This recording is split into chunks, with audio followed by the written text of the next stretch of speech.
Hello, hello. Welcome back to another episode of Crystal's Nightcap. So I had to press the record button by myself. I have no one here helping me with anything because Esteban decided to not show up today. Well, it's his cousin's birthday, so he has to be there for that. I kind of understand. I'm going to be a nice person since I only pay Esteban in food. Oh, it's my dad calling. Hey, Pops. Listen in the radio. Oh, you're listening on the radio? Yeah. Aw. I guess I had the poker game with the old folks, and I just got out, and I'm gonna go down to 150th to go see some tequila bottles. You're going to see some tequila bottles. Awesome. Yeah, I'm listening to La Crystal Rosa. Woo! Yeah. Thanks, Pops, for always supporting me. Yeah. You got yourself back now? You feel better now? You're back on track? Yeah, I'm bounced back from Vegas. I have bounced back from Vegas, and I'm feeling like 85, 90% now, so I'm good. Right on, mija. Sounds good. All right, puppy. All righty. Catch you later. Love you. Bye. Love you. Bye-bye. He's so cute. He's so cool. My dad's awesome. Okay, that you guys see the little exchange my dad had there. Usually he FaceTimes me, but since he was driving, he just called me. Yeah, my dad's so cool. He's always listening to me here on Wild Then Your Friend. Okay, if you're watching on YouTube today, you know Tuesdays and Thursdays, I put Crystal's Nightcap on YouTube. I just spilled water on myself. I was drinking water and I spilled it on myself, so there's little blotches here and here. Please don't judge me. I know that I look grimy, crusty, dusty, musty, but it's going to dry by the end of the podcast. So you guys, wherever you are listening, you know the deal. Please make sure that you subscribe. Please make sure that you are getting notified every single night when I drop a new episode of Crystal's Nightcap, and that you're following me on socials at La Crystal Rosas. We have a lot to talk about tonight. I want to start off with Hand Me the Headlines. You know, anything celebrity news, anything that's trending, anything local going on. We're going to get into it. So this first story, man, when I saw the video that is along with the story at lacrystalrosas.com, I felt so bad. Like I wanted to cry. Basically, last week, Bella Thorne's Twitter got hacked by a hacker. Bella Thorne, if you didn't know, she used to be a Disney star, and then she's a little older now. She's probably like 20, 21, 22. She definitely broke out of that Disney Channel shell. She used to be on a show with Zendaya. You guys know Zendaya, right? She's huge, and she's actually from the Bay Area. She's from here, Oakland. So Bella Thorne used to be on a little Disney show with Zendaya. And Bella Thorne is grown now, and she does a little rapping. She does some music stuff. She does acting still. She hangs out with, or she dated one of my favorite YouTubers, Tana Mongo. Well, her name is Tana Mojo, but people kind of make fun of her and say Tana Mongo, Chana Mangoose, whatever the case may be. Oh.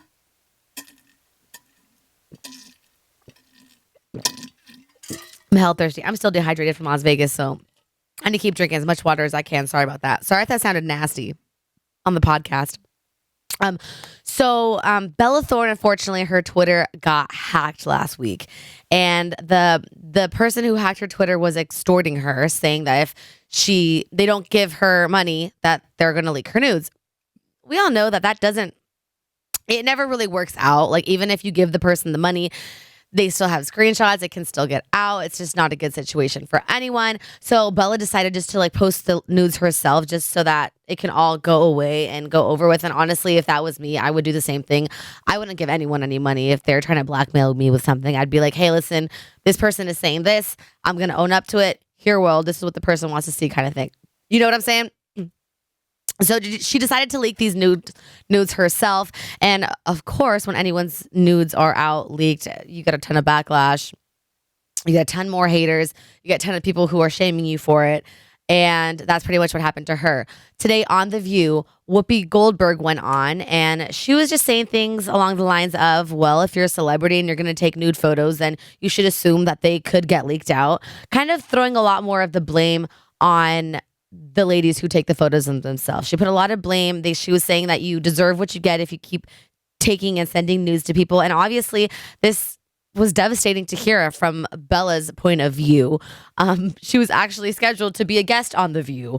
I'm not sure when that was supposed to go down. I don't know if it was true or not, but that's what Bella Thorne had said today on her Instagram story. She said that she was supposed to be scheduled to go on The View. She doesn't want to go anymore because it's just disgusting that Whoopi's out here, shaming girls for doing this, and that Bella feels so bad for any girl who's ever been in this position. Dude, Bella was like sobbing. You could really tell that this really, really affected her. I'm gonna play the audio for you right here, okay? I'm not gonna lie, I want to say that I feel pretty disgusting. You know, I feel pretty disgusting, Whoopie, knowing everyone's seen, like, you know, my shit. And I just want to say that me watching this interview made me feel really bad about myself. And I hope you're happy. I really do. I really hope you're so fucking happy, because I can only imagine all of the kids who have their shit released and then they commit suicide. And, you know, yeah, you're so crazy for thinking such terrible things on such an awful situation. Like, you know, I don't really want to go on The View anymore, because I don't really want to be beaten down by a bunch of older women for my body and my sexuality. I don't really feel like that. And so I'm going to cancel my interview, because I don't really want you guys talking about your views to young girls, because I would not want my daughter to learn that, and I would never say that to her. Okay, I'm done. Shame on you, Whoopie. Shame on you, and shame on you for putting that public opinion just out there like that for every young girl to think that they're disgusting for even taking a photo like that. Yeah, I definitely have a lot of thoughts about this. I mean, listening to Bella Thorn there, you can't help but feel bad for her. This wasn't her fault. Yeah, she took her own photos. She had them in her own Twitter feed. I suppose she was sending DMs to her boyfriend. So it was someone that she knew and trusted. It wasn't the guy who released them. You know, it wasn't her posting these nudes on her own. I don't even think I've seen nudes of her. Even if I had seen nudes of her that she posted herself or worked with a company, or that's her choice, right? That's her choice to release something like that, not something intimate that is for someone that you're dating. Y'all know my stance on this. I've said it before. I'll say it every time this comes up. Girls, you have to be really careful, and it's not your fault. This is like a warning thing. This isn't a like, you know, be better. Don't do this. Don't do that. Be careful, because you never know what could happen. You know, in this case, it was a hacker. It wasn't even the guy or girl that she was sending it to. These nudes were leaked by a hacker, right? So I always say this, like, please, young girls out there, older girls out there, girls in the professional field, whoever you are, be very careful when you're sending photos to someone. My rule of thumb is I'm not going to have my face in it. Okay. I don't have any crazy birthmarks that someone can trace something back to me. So if I want to send some cute to a guy that I'm dating, I'll do that. I'm just going to make sure my face is not in it, because I don't want my face connected to anything that could be leaked like this for whatever reason, or however it could be. Right. You never know if you're dating the guy, and what if it's a sour breakup, and what if he has some revenge and pulls a Rob Kardashian and sends your nudes to everyone and blasts them on the internet. There's a girl in my high school when I was in high school, and her nudes got leaked, and I mean, it ruined everything. Like to this day, everyone still remembers her name. Like everyone still remembers the situation. I don't know anything about this girl. All I know is that her nudes got leaked, and it really is damaging, especially like for young girls out there. Like, are you kidding me? Like, yes, what Bella said, girls out there, guys out there commit suicide over stuff like this.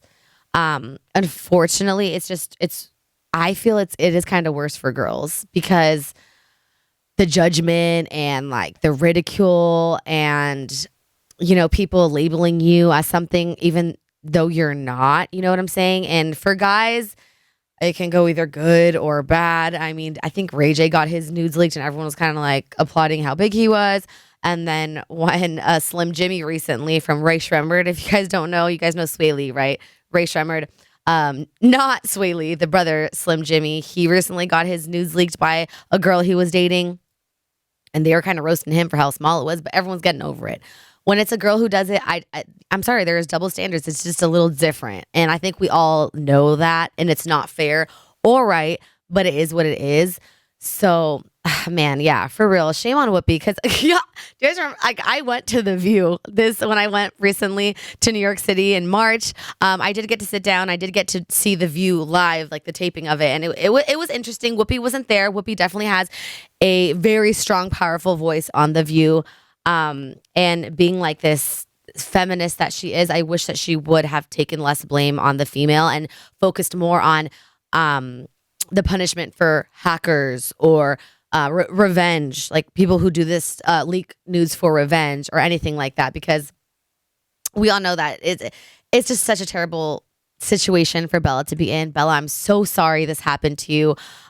You're totally right. I'm really proud of you for standing your ground and refusing to go on The View, even though it's a huge platform. You are going to respect yourself enough to know that you don't want to be sitting around with women who are going to talk down to you for, like you said, your sexuality or things you've done or mistakes or, whatever it may be. But if there's a lesson to take away from this, ladies, I say it, I'm going to say it over and over again. Be really careful with your nudes. Be really careful with your nudes. I be doing the zoom itch. It doesn't take much to please a guy, okay? He doesn't need a full face body of. He's not even looking at your face. Just get your face out of there. If you want to do little chi-chis, do the chi-chis if you don't have a crazy birthmark or Photoshop your tattoo out of it. I don't know. There's plenty of ways to, have a long distance romance with someone without having to compromise yourself and what you believe in, your morals, and just your, like, not even morals, but just your privacy, right? Because that's a private and intimate thing you're only sharing with one person. And like I said, you never know what can really happen with that. So that's a takeaway on that. Those details, her story, and everything else is up right now at lacrystalrosas.com if you want to check it out for yourself. The next person I want to talk about and hand me the headlines is Ed Sheeran. Ed Sheeran, he's near and dear to my heart, okay? So a while ago, I remember sharing a story that Ed Sheeran might have his own, like, Heinz ketchup brand, because apparently, like, Ed Sheeran is, like, super obsessed with ketchup and loves ketchup. And now he finally did partner up with Heinz ketchup, but he actually has a full-blown commercial. So it finally got released. It's up right now, lacrystalrosas.com. And what's cool is that this commercial, which I learned about, all stemmed from a DM. It was he had this idea and he sent it to Heinz in a DM and it was like, this is my idea for this commercial and I want to do this with you guys. And they had already planned on partnering together anyways. But yeah, long story short, it's Ed Sheeran explaining his experience going to a fancy restaurant. He goes to this fancy smancy restaurant and the hostess is really nice. He sits down. There's 10 forks and knives and spoons everywhere. And he sits down, gets his plate. You guys probably could guess. He's missing something on the plate. So then he reaches down to his bag and pulls out a bottle of Heinz ketchup right there. And it's a really cute commercial. He's so adorable in it. And I'm really excited for Ed Sheeran because he has a new album coming out July 14th. And the album is called Number 6 Collaborations. And every single song on the album has a huge feature in it. So one of them has Camila Cabello and Cardi B. Another one is him and A Boogie with a Hoodie. He already has one with Justin Bieber.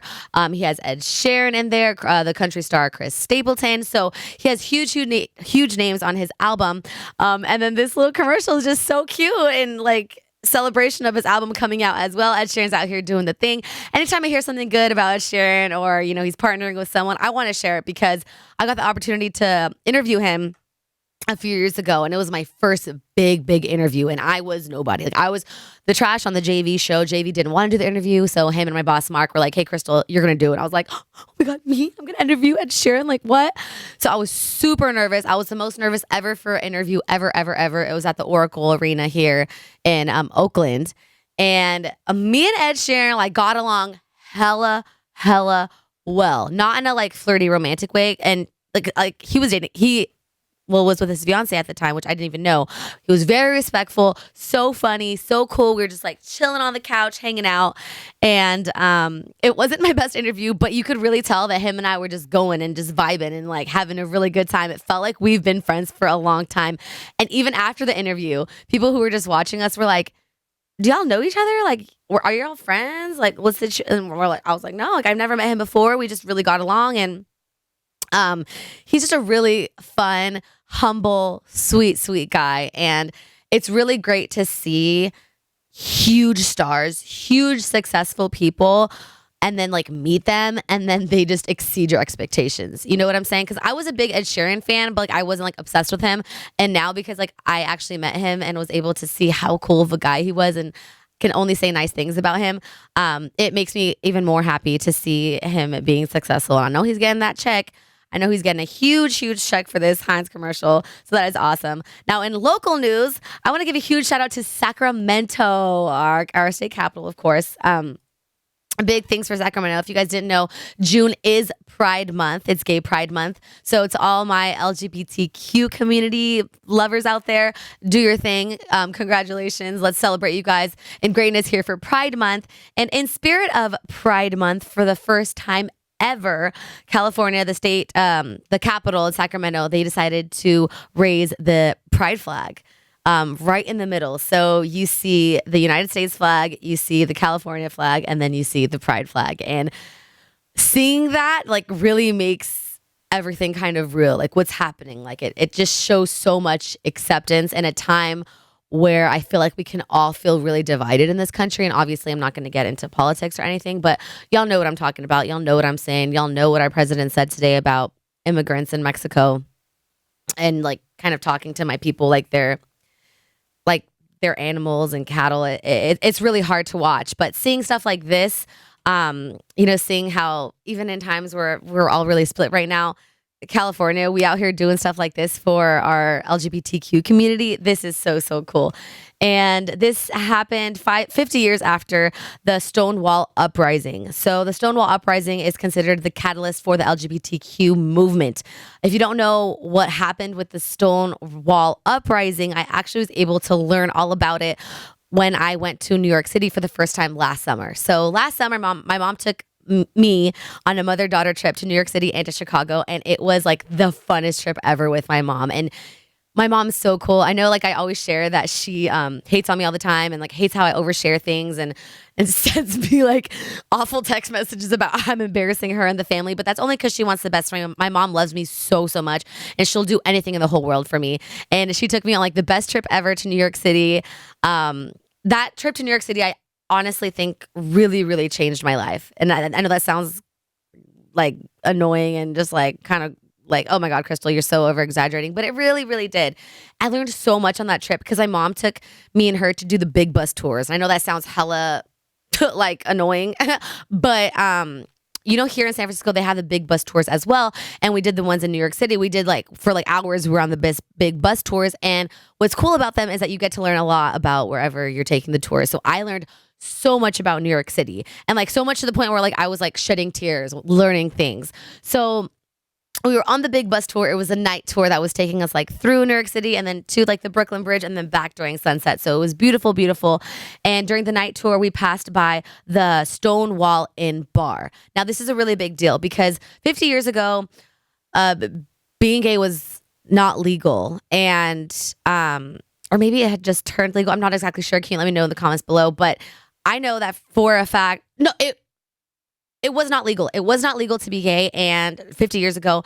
And a lot of like, there was only like a few gay bars in New York City, and the gay bars would make hella money. So the people who like owned the gay bars would pay off the police officers to like leave them alone. Because like I said, it was illegal to be gay or like have a gay bar or like let gay people be gay in your bars, right? Gay or lesbian or queer, whatever you are, whatever you decide your label is. Or if you don't want to be labeled, don't be labeled. We don't have to do labels in 2019 anymore. But you know what I'm saying? So these police officers would like come to the bars, and then like the bar owners would like pay them off to just leave them alone, right? This is a very, very interesting story. So they would still get harassed though. Like even though like they would pay these police officers off, they would still get harassed by the police officers and just people in general for being gay and like showing like their love and affection for whatever. So the police officers would keep harassing these bars. They would it was just like it was just bad vibes all the time. Like the gay people felt like they could not be themselves, and it was just like the worst thing ever. So there was kind of like a riot that happened because the police officers came to the Stonewall Inn bar, and they were having a party, which they kind of already knew about. And the police officers kind of started like instigating things and started kind of like hating on people there. And a riot happened like at the bar, and because the gay people were just over it. They were just like, wait, what the heck? And then the police officers ended up like assaulting a lesbian there. Like they like were like beating her and stuff in front of everyone. And like everyone, like all the gay people at the bar were pissed, and they were just like, what the heck is going on? Like, y'all need to stop this. So then they decided to start marching down the street. And, or I don't know if it was at that time, or they like decided that like that they got together and decided that they were going to make like a gay like march, right, to like protest all the BS that was happening between the police officers and the gays at the time. So they organized this parade and like and at the time, like everyone was scared to be gay. Obviously, I don't think that we can really understand that, because when I was listening to the story on the big bus tour, I was like, this is insane. Like, I obviously grew up where being gay is okay, and like I actually grew up really sheltered, and to be honest with you, I didn't even know like what gay was. Like I don't know. It's just kind of weird. I don't want to get into it right now, and I can probably tell that story later, but I was very, very sheltered, and like no one in my family was really out and gay. So growing up, I didn't really know much about it until like middle school, until like people in my class started talking about it, and I was like, oh, I didn't even know that was a thing. Yes, me, Crystal, like growing up in San Leandro and Oakland, like I'm sorry, like I didn't know that it was a thing. I'll explain that in a different episode, but yeah, obviously, like growing up like in high school and stuff, it wasn't a problem. Like there was gay kids in my high school. Like I didn't think it was an issue or whatever. But hearing this story, like I was just like, dang, I didn't realize that it was so bad, because people at work weren't out. If you were out, you wouldn't get jobs. If you were out, it would, like I said, it would hurt your career. You wouldn't get hired, stuff like that. You would be discriminated against in the workplace. So like everyone was 100% in the closet, or like people would turn on you. Your family would turn on you if people found out that you were gay. It was like so bad. And this was only 50 years ago. So they decided to make the parade and march. They decided to march to protest what the police were doing to gays in New York City. So they marched down the street, and all these people started coming, and people were watching from their apartment buildings and watching what was happening. People were holding rainbows and like wearing crazy colors and just like embracing their gay and not being afraid. Like they weren't afraid anymore. I'm like getting the chills right now listening to this. They weren't afraid anymore to be gay. And as the march was happening, like I said, people were coming out of their apartments. People were hearing about it down the streets. Like the march just got so big with not only gay people, but also people who were supporting them and were like agreeing with them. And that was the first like gay parade. That was like the first march in New York City. It happened because of the Stonewall in bar altercation, which was now called the Stonewall Uprising. And that is pretty much like the first gay parade.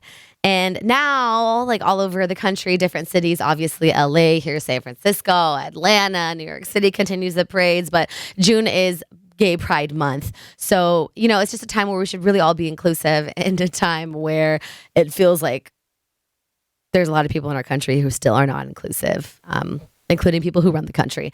But yeah, you know, I think this is so awesome. I think it's great that California, Sacramento is just like, you know what, we're here, we're gay, we're supportive of it, and we're not leaving anywhere time soon. I think that is so cool. And I think also we have a cool ass governor. Like my mom and I were talking about this other day, that like Gavin Newsom, he's hella cool. Like he just gets it. He's like he's so cool. I read another story recently where he like shut down a horse race track because hella horses were dying in the heat and like they weren't being taken care of correctly. So he was just like, you know what, we're gonna shut down the whole horse race track because just too much is going on. He's been doing a lot of good things for California, from what I've been hearing. But yeah, him sharing this and me seeing this just like really made me feel like hell yes, like gay pride, like do what you want, be who you want, love who you want. Yo, I imagine like me not being able to share that I like guys, me not being able to share that I have multiple boyfriends all the time. You know, it's part of your identity. It's part of who you are. And to shut people off for that and to like hate people for that, that is just so lame. And to talk down about it, you know, I'd be the first to admit that when I was younger, like I didn't really know like that certain terms were offensive, and I would use offensive terms like towards, I mean, not towards people, but that hurt people because I just wasn't educated about it. And now that I am, like I definitely call people out if they're using gay, like in a bad sense. Like I don't really think it's okay to use gay as anything that doesn't describe what actually gay is. You know what I'm saying? Or using the F word to someone as an insult. Like we should really be more careful and more aware of things like that and how it actually hurts people. You know, not just for the gay community, obviously, but for the Black community, the Mexican community, all out here. I mean, we just pretty much should be more open-minded and more inclusive and like stop just like being rude or putting people down for our language. I think that's important to address as well. And kind of tying into that story, I want to talk about Ciara and her involvement in Taylor Swift's brand new music video. So this also ties in with like Gay Pride Month in June and all that. So Taylor Swift has a brand new music video out for her song, You Need to Calm Down. That's what the song is called. And it's a really cute song. And it's pretty much like a LGBTQ like pride song. Like it's basically like, shut up to all the haters. Like stop stepping on my gown. Stop putting me down. Like stop talking hella mess about me.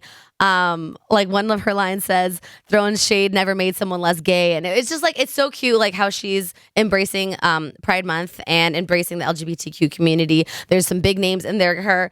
Her once beef girl, Katy Perry, is in there too. And Ciara is in there. And Ciara got a lot of backlash from her fans because if you aren't aware, Ciara is very open about her religion. She's a Christian. She always talks about how she prays with her family and is very open about God and her religion and all that. And a lot of people who support her for that were talking down, saying, why would you be in a music video like this? Because the music video it's pretty much a gay anthem. And in the music video, Ciara marries a gay couple, gay male couple. Some of the comments said, Ciara, you shouldn't be doing this. We respect you too much. Being at a gay wedding is one thing, and joining them together is even more a greater sin. We love you, but this is wrong. Yeah, like I said, a lot of fans were just criticizing her for officiating this fake wedding, and Ciara had like one of the best clapbacks ever. Sorry, water break.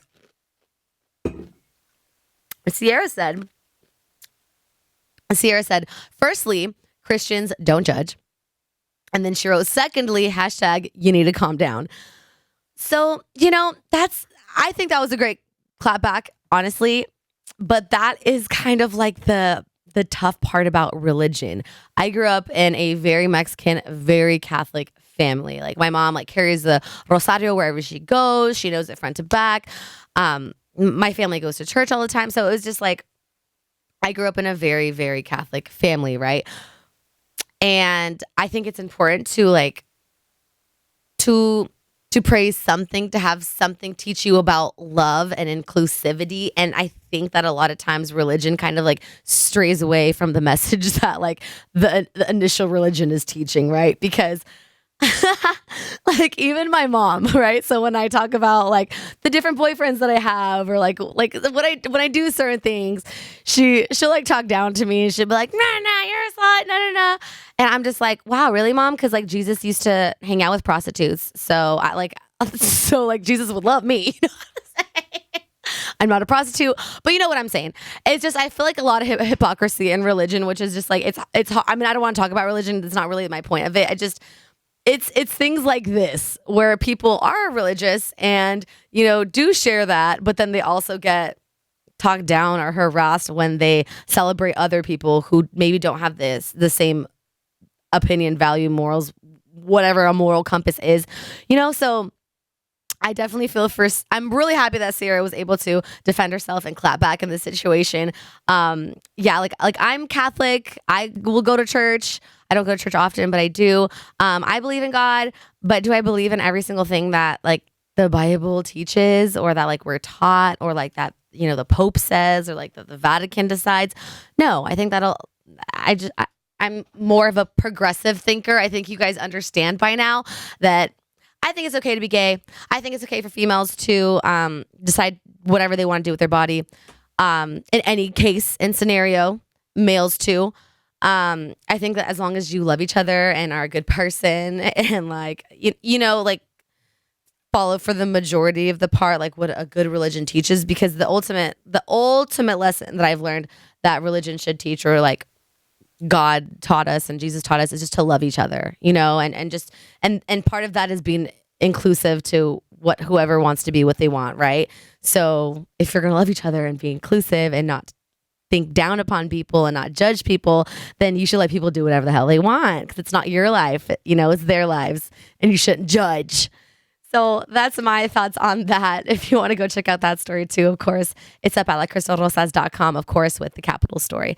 So that pretty much sums it up for Hand Me the Headlines and Crystal Cave news and just like, personal things on me. I was listening to the JV show this morning. It was very interesting. Some people hit me up in the DMs like asking me certain things about yesterday's JV show because if you do or don't know, I went to Vegas this weekend with Selena, Drina Gonzalez, Gabby Diaz, all of us on air, full-time on air ladies here at Wild 949. We went to a little party session in Las Vegas for the weekend, and it was a great time. And I don't know, like JV was kind of asking Selena questions about me and like what I was up to, and everyone else was like knocking out. And what I'll say about that is that I had a great time in Vegas. I have a lot of friends in Vegas. I know a lot of people in Vegas. And when I'm in Vegas, I Vegas 24/7, as you saw on my Instagram stories and all that jazz at La Crystal Rosas. So I've always been taught that way. My dad and mom used to take me and my brother to Vegas since we were like babies. Like we would like family vacations. We always went to Vegas. And I personally started partying in Vegas when I was 19. I already had my ID and I was tearing it up. I was tearing up Vegas when I was 19 years old. So I know the ins and outs in Vegas, and I know a lot of people in Vegas. And I'm always up 24 hours in Vegas. So when I'm with girls or my friends who tend to tap out like around 3 or 4 or even earlier, I am still out. I'm still out and about, going out, doing my thing. I have a lot of friends out there, so there was no specialty. If there's any tea that happened in Vegas, I spilled it all in last night's episode of Crystal's Nightcap, where I tell all you guys that I met a millionaire sugar daddy. If you haven't listened to the episode, you need to go back and listen to it because it's a really, really good one. And I explain how I met the sugar daddy, what I did with the sugar daddy, what me and the sugar daddy are texting now. So that's pretty much all that went on. And, I also tweeted today that like, if there's ever things that I don't share with you listeners, that's because I'm going to keep those things private. And that's just kind of like an add-on to that. Like, I share with you guys probably like 99% of my life. And then there's that 1% where I'm just like, I'm going to keep that to myself because I've been in situations where I have shared things on air and I've got like crazily criticized, or not only criticized, just like people kind of attack your character when they know certain things about you. And this doesn't have to just do with sex. Like it has to do with like a lot of other things.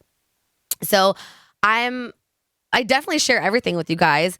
But there are some things where I'm just like, I'm going to keep that to myself because I don't want to, one, get judged, two, get criticized. I don't want people to like hate on my character, or I don't want people to assume things about me all the time. And like, if I do this one day and then another day I'm in a similar situation, people can like assume that I'm going to do the same thing. You know how it is.